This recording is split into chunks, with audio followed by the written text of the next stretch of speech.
so much. Hi everyone, I'm Lee Wilcox. I'm the part-time CEO and part-time cowboy of On The Tools. When I sat down to work with the team what we were going to make this look like, during the meeting someone whipped that up and then everyone was like, that's it, we've got to go with that, and I sort of outvoted. But On The Tools, so like all great businesses, On The Tools was founded in a garden drunk. I was with my best friend of 20 years who was in the trade. He'd been in the trade for 12 years and he was a shop fitter, and he was moaning about the fact that he couldn't find a plasterer for a job that he was on. So we carried on getting drunk, and I was adamant about the fact that there's got to be something out there that would allow him, as someone who's been within the trade for a while and is managing jobs, to be able to find other tradespeople from a B2B perspective. So you had things like checker trade or rated people that were B2C, but there was nothing out there at this time that would allow B2B, so contractor to subcontractor, to connect with each other. So we moaned about it, got drunk. He rang me the next morning on the way to site, said we were going to do this thing, and we came up with an idea that would be something that would try and solve the problems within recruitment within the construction industry. And at that point, recruiters were not that well used, and if they were, a lot of tradespeople aren't that fond of using them. And actually, once you've gone to recruiters, the next step is to just go through your phone book and see who you know. It's very much word of mouth industry. So we spent all our money across 3 credit cards to try and get this app built with a freelancer, and then we thought, okay, well, we've got no money left to market. We're going to go through social now, and we're going to try and create a community of tradespeople. We just need 100,000 builders in one spot. We'll get this app, we'll launch it, we'll be rich. And that was as far as the business plan went. So Adam had this great idea, being in the trade, that he got sent lots of funny videos of people on site. It's like, I've got loads of them. We'll have enough to last us at least a month. And then we'll see where we get from there. He had 4 videos. So we started this social channel on Facebook. We scratched around, and I spent 2 weeks trying to find content, going through YouTube, just looking at what I could put on the page. But quite quickly, we landed on something that we realised didn't exist. Tradespeople and the construction industry within the UK is a big industry. Over 3 million people work within it. But there was nowhere that they existed together online, and it was a really interesting time because the Facebook page from that point started to grow at a ridiculous rate. Within 2 weeks, we had 10,000 people following the page, and within 3 months, we had 250,000.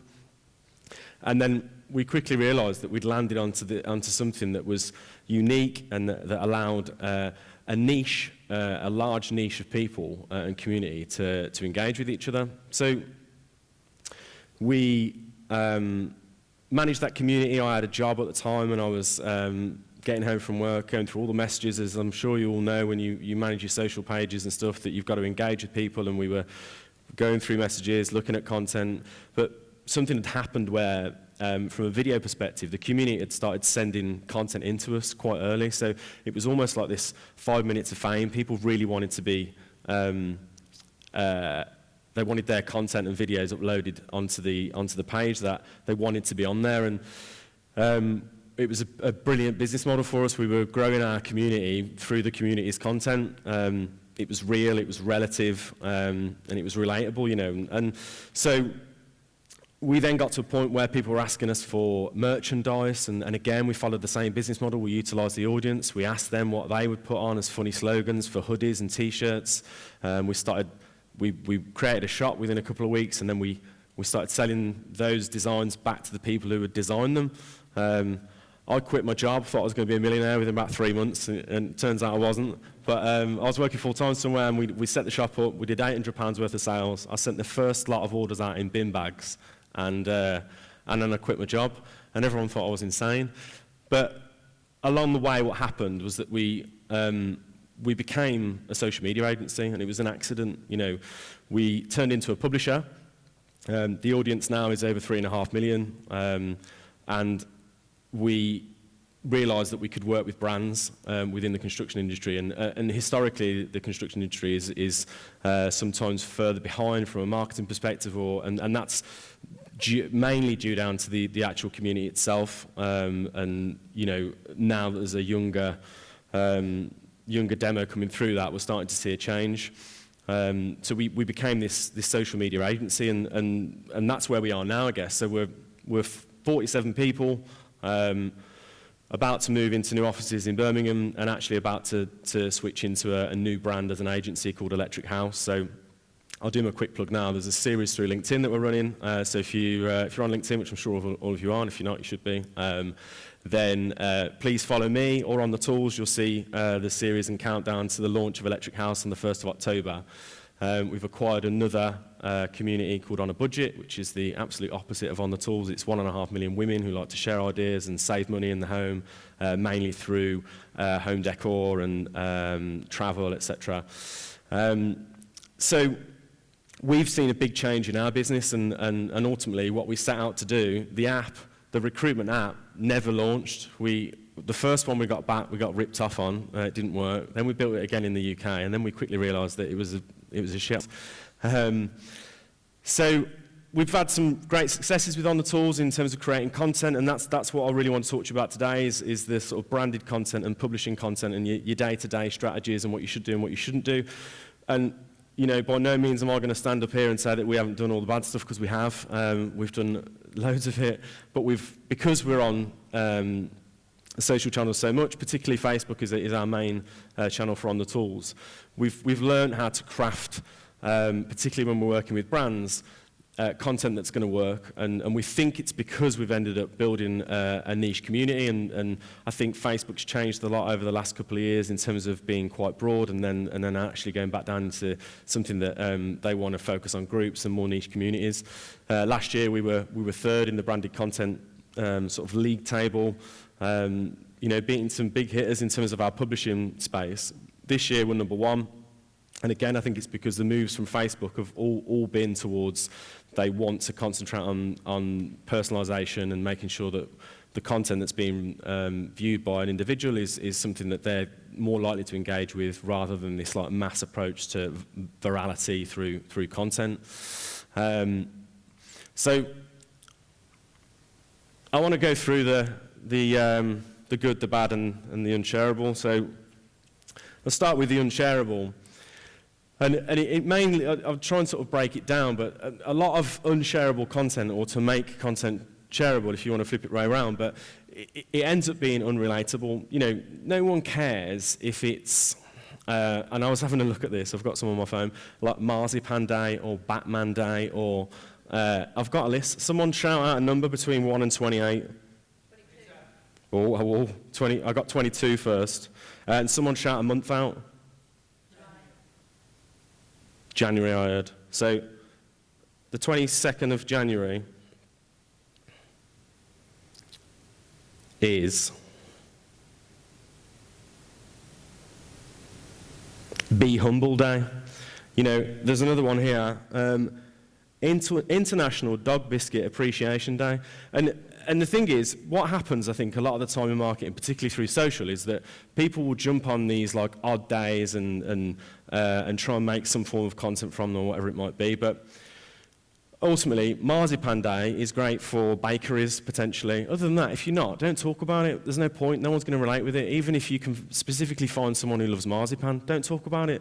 And I think there's a lot of people that will jump onto things because they think it's going to work or it's creative, but you've got to have a sense of understanding of who it is you're trying to reach. And I think it's really worth understanding that. I think a lot of the time as well, with regards to false advertising, a lot of people will try and do things to game the platforms they're on. They'll try and cheat. They'll try and do things that will ensure they get some form of virality or engagement through their posts, and in turn will break the rules. And I think you've got to be dead careful when you're marketing, particularly if you're going to try and publish or you're going to try and create content on a daily basis, that you don't fall into that trap, because eventually it will come and bite you in the arse. And you know, is there anyone here from before I shit on them, and I'm going to shit on them, is there anyone here from certain estate agents?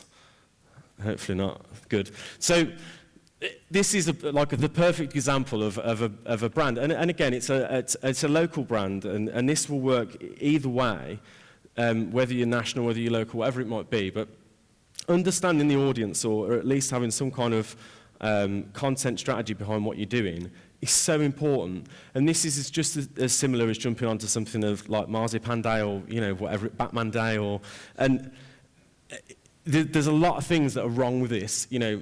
They're trying to. I think what's happened is there's probably someone who's running their social within the business who's like, I'm going to Spice Girls.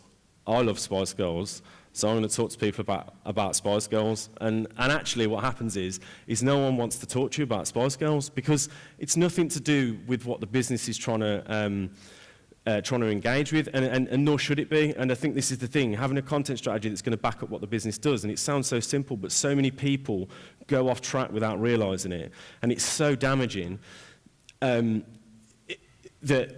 And even this isn't me like being really crap and uploading bad images. This is the image they uploaded. It's really blurred. Instantly, particularly through Facebook and Instagram, you try and upload poor quality content, the algorithm picks it up straight away and it will put it nowhere. And I think the key is with these types of businesses in particular, you're far better off trying to build up a small community of people that are engaged with the type of content that you're going to be trying to produce, because of the way that the content's served. Facebook serves it to less than 10% now as a test, and within that first hour to 2 hours, it's checking whether out of your audience that you have, whether that 10% is going to engage. And that's why it's far better to have an engaged audience that understand what the brand is, they engage with the consistency of the content you're creating, because they're far more likely, out of that 10% part, to engage with it. If you buy likes, or you run ads in a capacity where you're just trying to get as many people to like whatever it is you're doing from a channel perspective, what's going to happen is when you serve the content, that first 10%, you don't get to choose the 10%. You don't get to choose the 10% that do understand what it is you do and that are interested in buying a home or renting a home at this stage. They just chuck it out to 10%, and when 0.01% of them engage with it, you're in a pickle.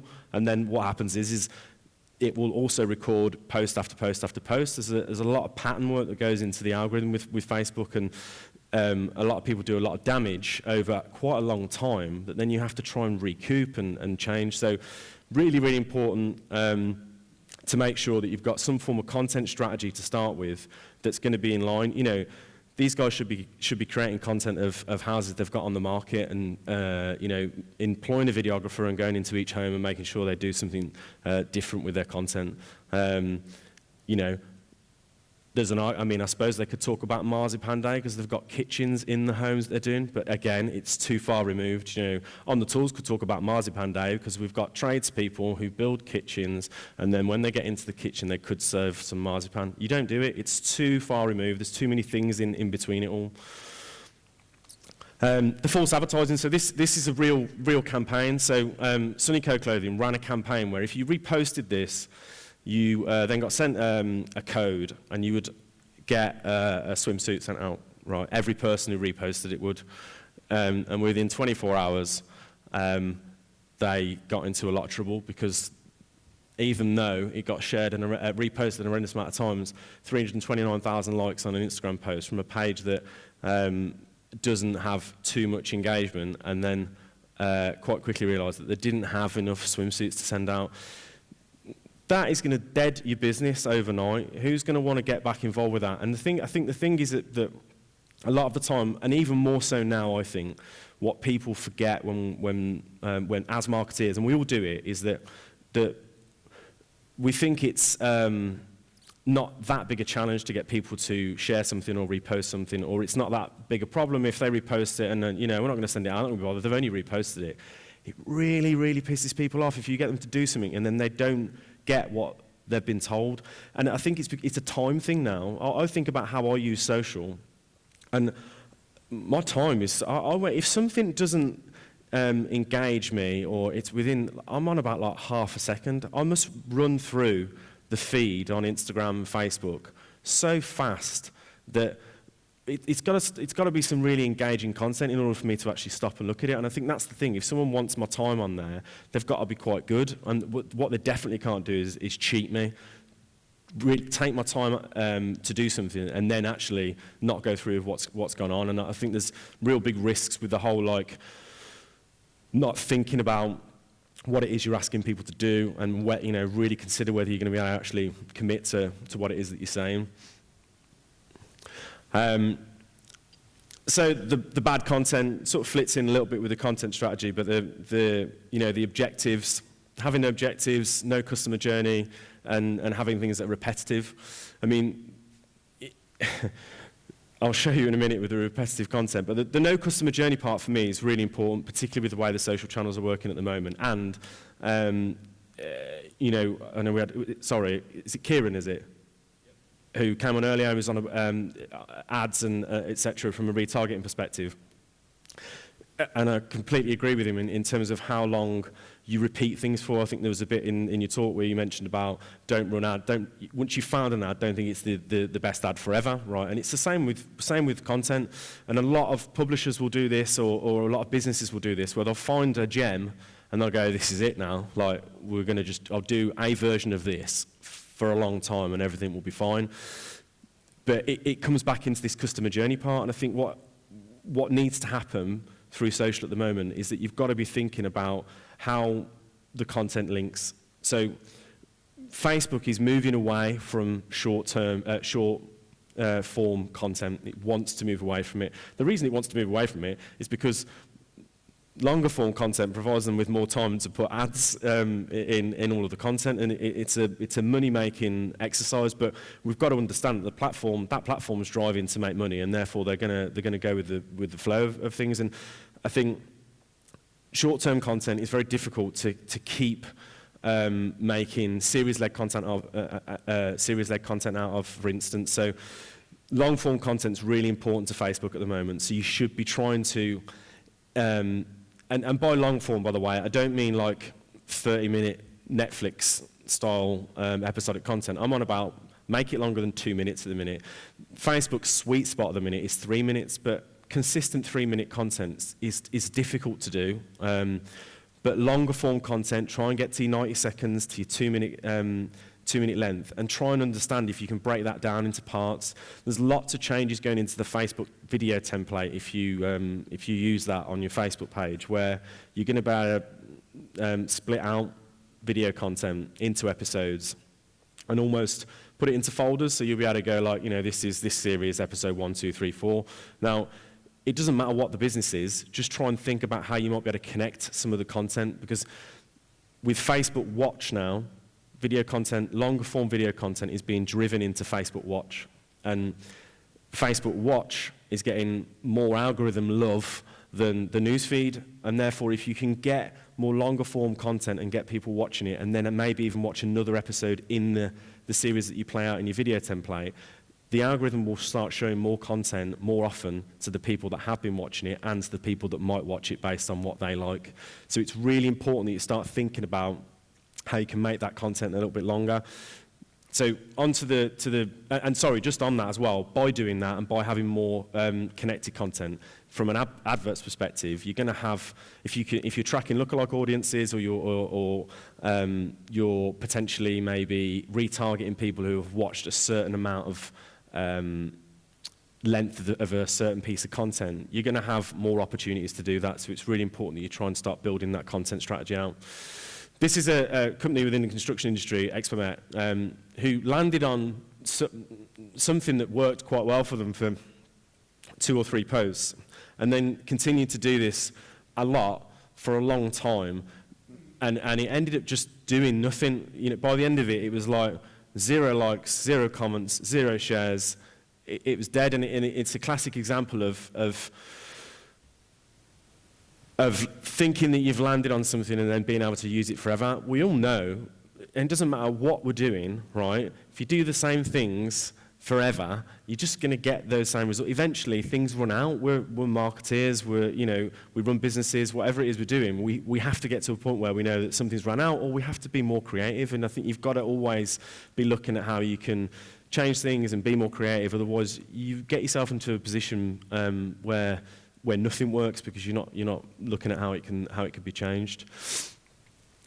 So be like the programs you watch, not the adverts in between. And I think this is a key thing, and we say this a lot in the office. It's more about the balance between content and commercial. We all want to sell stuff, no matter what it is everyone's doing. We either want to sell product or a service, or or views or eyeballs or whatever it might be. But the best way to do that is to do it in a way where people are going to engage with it. And if you right hook consistently on every post, again, people aren't going to come back and watch it. People want to be engaged with things. And Guinness World Records do this really well through TikTok. So, I mean, firstly, it's the right platform for them based on what it is they're trying to do. It's relatively short-form content. And it fits well from a vertical perspective. They've got 3.5 million followers on there, and it's really unique. And it's one of those ones where they've been able to consistently put out really creative content because it's unique. You've got they're short-form bits of content, but they do really, really well on there because they're all really different. Now, we're not all in the position where we can start uploading lots of different vertical content, but it's just what they've done really well there is think about who's on there, the different types of content, because a lot of the content's mental, like some of the stuff that people are doing to get Guinness World Records is insane. But when you look at the age demo as well, you're going to get that engagement through a younger demo going, no way, this is crazy. If that's how they talk, I don't know how they talk. Sick, mate, do they say that? I don't know. I'm 34 now, so I'm sort of losing track of it all. But I go on TikTok, and I'm as a business owner and as a publisher, I go onto TikTok and I'm like, I've got to be on here because I need to look at what people are doing. But it's a bizarre platform. I'm not posting on it once. I don't intend to post on it. But if you are going for the younger age demo, it's a great place to start engaging with them. And that all this shows really, from my perspective, is that Guinness are looking at where they should be, and I think that's what's really the consideration for everyone in the room is where should we be creating content. If your demo is not on TikTok, then don't be there. Don't be there for the sake of being there. And I think that's the other thing is that you can spend time on creating content, which does take time if you're going to do it well. Almost concentrate on what not to do. You can do everything, but sometimes you can be spending too much time on platforms that you shouldn't be on. So really consider the demo and what's going on there. So don't sell, entertain, which sort of it fits really well into what I'm going on about here. And we've got a model within the tools just through that platform. We do lots of brand partnerships, but we know that if we do out of the 6 to 8 posts a day that we do with content, if we start doing 6 bits of commercial work on there and 2 bits of content that is meant to be for the growth and entertainment or engagement of the audience, then we know that the ratios are wrong. You've got to engage your audience with things that they're going to enjoy or be entertained by, not just try and sell at them all the time. And it's the thing that will kill any social channel because there's just nothing in there for people to get involved with. So what I will do at the moment is hold my hands up, and it's a bit embarrassing for me really because I'm standing on stage as a business owner of a publisher that creates video content every day, and then I sent the wrong file over as a PDF without the video in. So this was meant to be a video and it's not going to play. But what we did here was we created a piece of content for a brand. So it's a workwear brand. Scruffs are a workwear brand. I think they do sell into other territories, but mainly UK. We've been doing a lot of work with them over the last couple of years, but what we've tried to do with them, again, is that soft sell. So we'll feature their content, their product in there, so trousers, top there, boots, all Scruffs, right? But there's no mention of the Scruffs product in these types of videos. We have another strategy where we have very product-based videos where we'll go through, the quality of the stitching or whatever it might be, and the cut of the trouser or the material of the boot. But the key thing is that we've got a content strategy where we can talk in different ways at different points on different platforms. So we know we're engaging at some points and we're making sure that we've got sort of brand presence and brand awareness, but we're also then having that hard selling other bits of content where the product review type ones where we know we're going to probably get more sales for Scruffs, we'll put ad spend behind them and we'll retarget the people that have engaged with maybe this piece of content or whatever it might be. But this did really, really well, better than what we would have, expected. And sometimes things catch fire. It was a Attenborough-style voiceover. Shall I try and do it? This electrician, it's like that type thing, It would have been better if the video played. We got 23 million views on this, and what we set up there was almost like a UGC-type feel piece of content that was going to allow us to really focus on the creative content, but get the message underneath and get the eyes on the brand. 353,000 shares and 49,000 comments. We get the stats whenever we're working with a brand and wherever we can get that information where we can see spikes in sales. And we've got a case study, I think it's about 426% spike in sales when this went out on that day. And this is from a piece of content that isn't really talking about the product. It's highlighting the brand, but what it's really doing is engaging with the audience. It worked really well because it was a piss take. Basically you go through different trades and you, in an Attenborough voice, you highlight something they might be doing. So I think there's another bit where there's a guy eating his lunch and, it's this animal is eating his lunch, and it's, what it's doing there is it's highlighting something that's topical, that people are watching, but it's overlaying it with a relativity within an industry and within a niche, and it works really, really well. And obviously, Scruffs are over the moon with it. So what does the good content look like? So in my opinion, it's actionable, it's funny or emotive. Doesn't always have to be funny, but it's emotive, and it takes risks. I think the actionable side of it is that from any piece of content, we should all be trying to have someone take some action. And whether that's the least amount of resistance, I guess, is a view. We want people to stop on it and at least view it. And that's hard. I've just been saying about how I scroll through mine at 1,000,000 miles an hour. But that's the least amount. Then you look at whether it be a click or a comment or share. Share's got real value. You know that it's being seen elsewhere. You know the content's working for itself.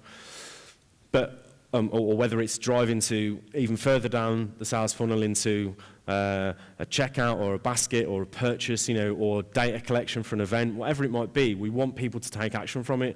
And if you're putting on a piece of content or you're posting a piece of content that you've got a doubt or you're 50-50 on whether it's going to have an action from it, then just don't post it. Because without that confidence that you've created something and you've thought about the objective and you know what it is you're trying to get people to do on it, don't post it, because it more than likely is going to do more damage than good. Be emotive. I think On the Tools has used humour massively through its growth and through its content. We've got the advantage of having 1.9 million UK males that all work in the same industry that ultimately go to work really hard, but also they have a lot of fun with each other, and that makes that easier for us. So that's why I always say it's funny, but emotive is probably the word I would use better. And being able to do that, the best way of being able to do that is not be always thinking about the commercial sell, because trying to make something funny or emotive and try and sell something at the same time is so hard. Thirdly, taking the risks. I think if you're not thinking about, I hate the word, the saying thinking outside the box, but it's the only way I can term it. But if you're not thinking in that way, if you're not thinking differently and you're not trying to take those risks, most of the time your content probably will sit in that area, that vanilla, that grey area where you're not really going to get too much emotion involved or action. You're just going to sort of sit in the middle where everyone's like, well, it's all right, it's swipeable. And then crash, burn, repeat. We've got this in the office. It's a big thing for us because we know that things change. We've constantly got to be making sure that we don't get too precious over something not working. The amount of times, particularly early on, when we created content and we were like, this is going to be amazing, and then it just goes nowhere and no one engages with it.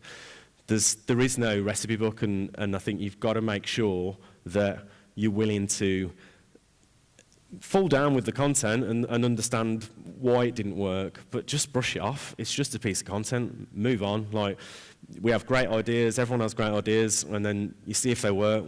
They either do or they don't. If they do, you probably try and do them a few more times, and if they don't, you forget it and you put it in the idea graveyard. But you've got to make sure that you've got that consistency of crash, burn, repeat. A brand that does it really well, that I wanted to highlight, is Dollar Shave Club.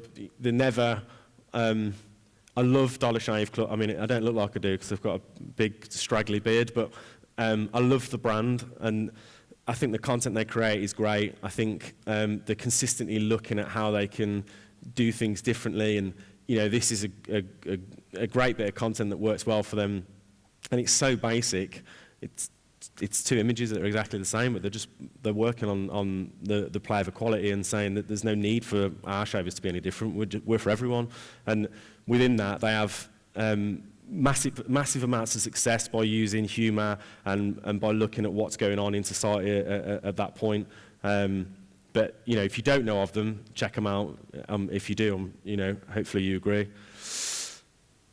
Create thumb-stopping content. I've said it already, but the rate that people move through social at the minute is obscene, and I think that's going to just get worse. To stop people and to get people's attention is difficult, and then you get the rise of, I think, as marketers, and we probably just got to the point where we're understanding how platforms work to a certain extent, and then TikTok comes in and you're like, shit, are we starting again? Like, is it Vine? Have we gone backwards? Because the difficulty is with that is it's such short form content that's very quick, very shareable, anyone can create it, but it's got a demo of kids that are then that's growing up a bit day by day, week by week, but no one really understands what it is. Everyone's talking about it, and then you start thinking, have we got to be on TikTok? Have we not got to be there? And I think the difficulty is that when new platforms come in, the thumb stopping becomes harder again because it's spread again. The attention's gone even further. There's something else for someone to consider, someone else to go, well, actually, I don't like this one anymore. I prefer this one. So always be thinking about how you can stop people. Square Sayings do it really well. So these guys sell like water bottles and key rings and stuff like that.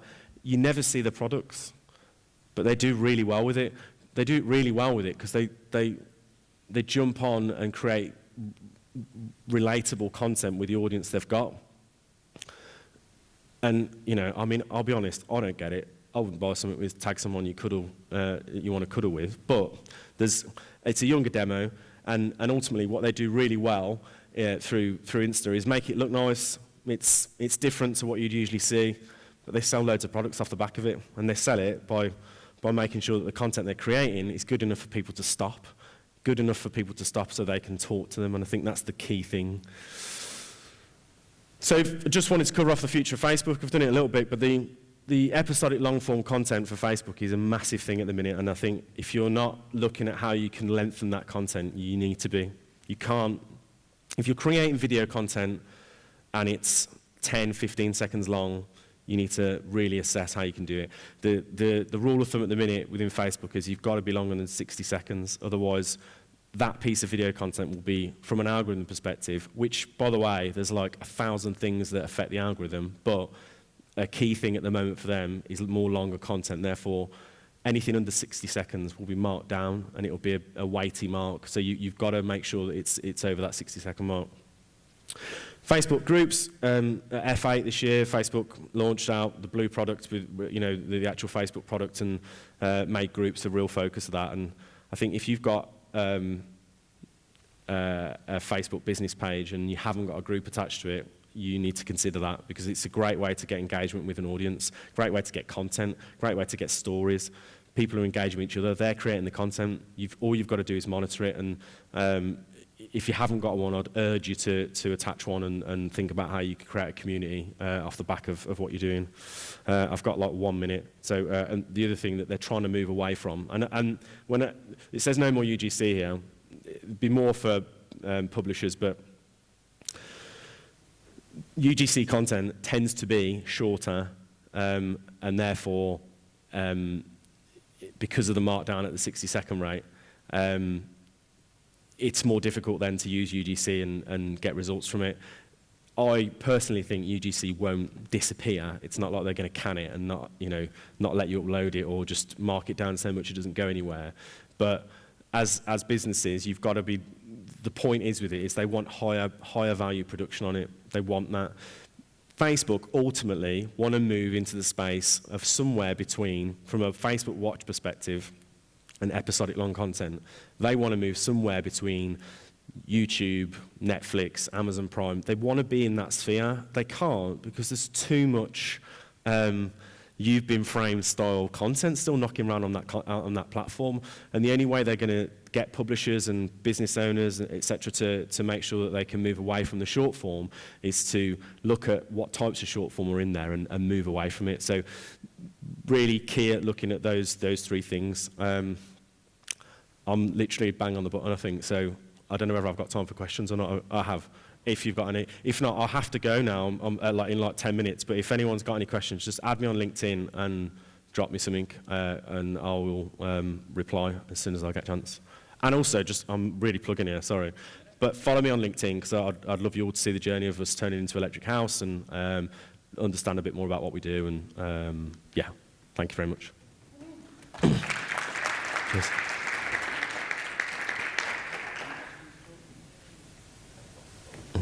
Any questions?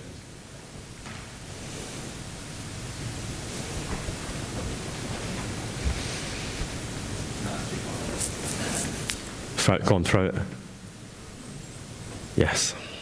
Hey there, back on your slide that was talking about don't be boring, you had effectively multiple iterations of the same image up on the screen.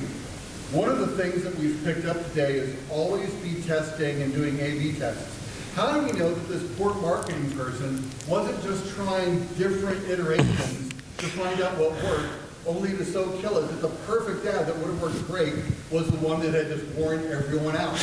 Yeah, okay, so that example, so maybe I should have explained it more, but it's a good question though, was more from an organic perspective. So that was going through their Facebook business page on an organic basis. No adverts being driven behind it. It was just organic post after organic post after organic post. And I guess if you were running it through an ads platform, you would be testing 3 bits of creative at one point, and therefore you'd get to that answer quickly or quicker. But ultimately, what you would also see is how much money you're wasting, whereas it's very difficult to people to see how much time they're wasting because it's not as tangible. People spend time on things, and that's something I've learned along the way is that you actually the time's just as valuable as, well, if not more valuable than the money. But it was more from an organic perspective. But I get where you're coming from, definitely.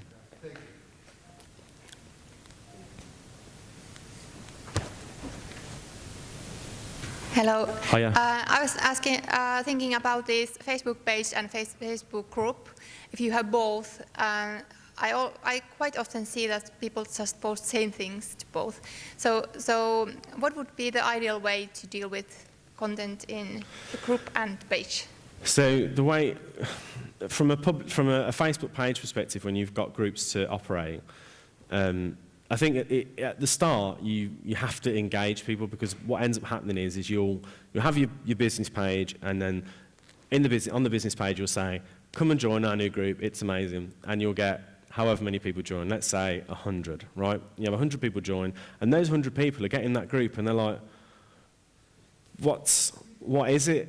Because there's no content there for them to see. A page is about us marketing out and talking to people. A group is about getting a group of people to talk to each other. So what we always just try and do is look at what the industry is. So it's, within construction, we'll ask.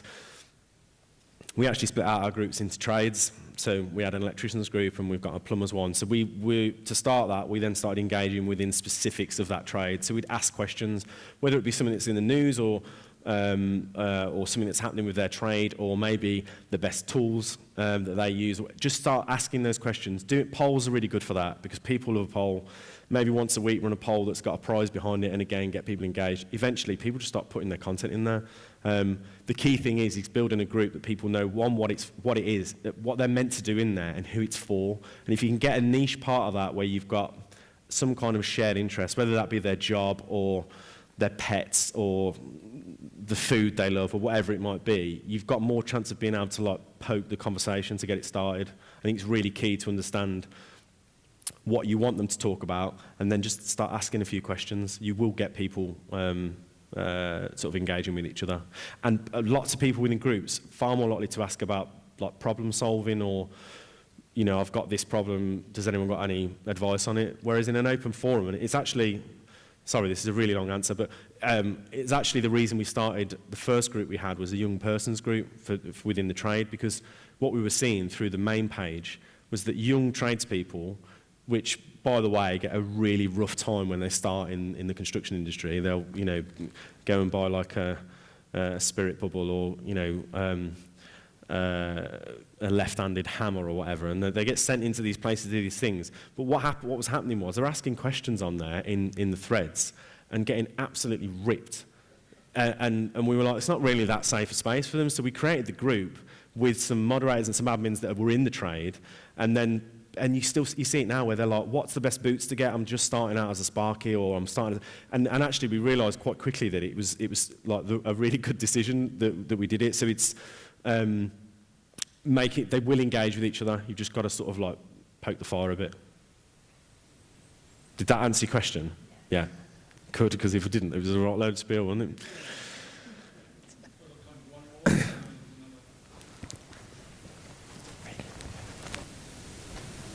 Good catch.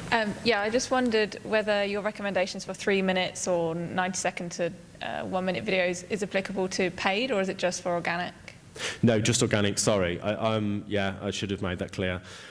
Paid's paid isn't affected by the algorithm, paid's affected by the structure of the ads platform. So the organic, and I'm sure there's some crossover, but a lot of the key things that you would want to tick your boxes on an organic basis won't be affected in your ad because ultimately you're paying for it. So no, you can keep them short, but for video content on an organic basis, try and get it so it's above a minute. I think that Facebook will get to the point where they're moving it even further. They'll start, you know, might get it to 90 seconds and they'll go anything below that, and we're going to start downgrading it. So good to get ahead of it, I guess. Cool, thank you. Cracking, thank you guys, thanks.